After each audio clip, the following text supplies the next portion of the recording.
نحمده ونصلي ونسلم على رسوله الكريم اما بعد فاعوذ بالله من الشيطان الرجيم بسم الله الرحمن الرحيم اللهم صل على سيدنا ومولانا محمد وعلى آل سيدنا ومولانا محمد وبارك وسلم صلاة وسلاما عليك يا سيدي يا رسول الله صلی اللہ تعالی علیہ وسلم۔ حضرت امام جعفر صادق رحمۃ اللہ تعالی علیہ آپ فرماتے ہیں کہ تقوی سے بڑھ کر کوئی زیادہ راہ نہیں، یعنی تقوی جو ہے اس سے بڑھ کر انسان کے پاس کوئی دولت نہیں ہے،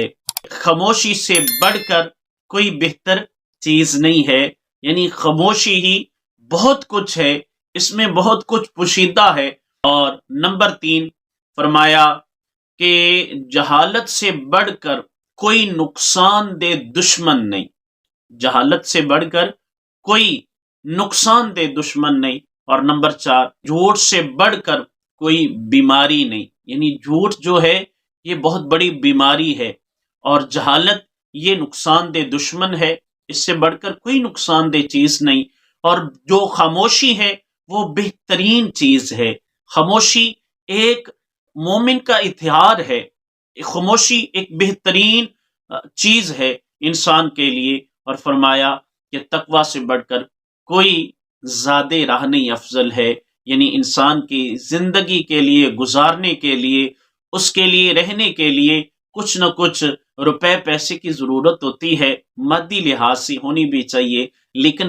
تقوی سے بڑھ کر کوئی بھی اس کے پاس اتنی بڑی دولت نہیں ہے جس کو کہا جائے کہ جس کی وجہ سے وہ قابل تعریف ہے اور لوگوں سے افضل ہے۔ سو فرمایا کہ تقوی سے بڑھ کر کوئی افضل زیادہ راہ نہیں ہے۔ اللہ تعالیٰ سے دعا ہے اللہ تعالیٰ ہمیں تقوی، خاموشی، اللہ تبارک و تعالیٰ ہمیں جھوٹ سے نفرت، اور اسی طرح سے اللہ تبارک و تعالیٰ جہالت سے ہمیں محفوظ فرمائے، اور ہر وہ نیک عمل اور ہر وہ اچھائی جو ہمیں منزل مقصود تک پہنچا دے، ہر وہ اچھائی جو ہمیں منزل مقصود تک پہنچا دے، اللہ تبارک و تعالیٰ اس کو ہمارے لائق اور ہمیں اس کے لائق بنا دے، اللہ ہمیں وہ عطا فرما دے۔ اور جو ہمارے لیے باعث نقصان ہو، باعث ضرر ہو، باعث ندامت و شرمندگی ہو، اللہ تعالیٰ ہم سب کو اس سے محفوظ فرمائے، آمین بجاہ النبی الکریم الامین طٰہٰ و یاسین۔ ثواب کی نیت سے، اچھی نیت سے اس ویڈیو کو لائک کریں، شیئر کیجئے، اور اس چینل پر اگر آپ نئے ہیں اس چینل ضرور سبسکرائب فرمائیں، نیکی کے کاموں میں ہمارا ساتھ دیجئے۔ اپنا بہت سارا خیال رکھیے، ملتے ہیں نیکسٹ ویڈیو کے ساتھ۔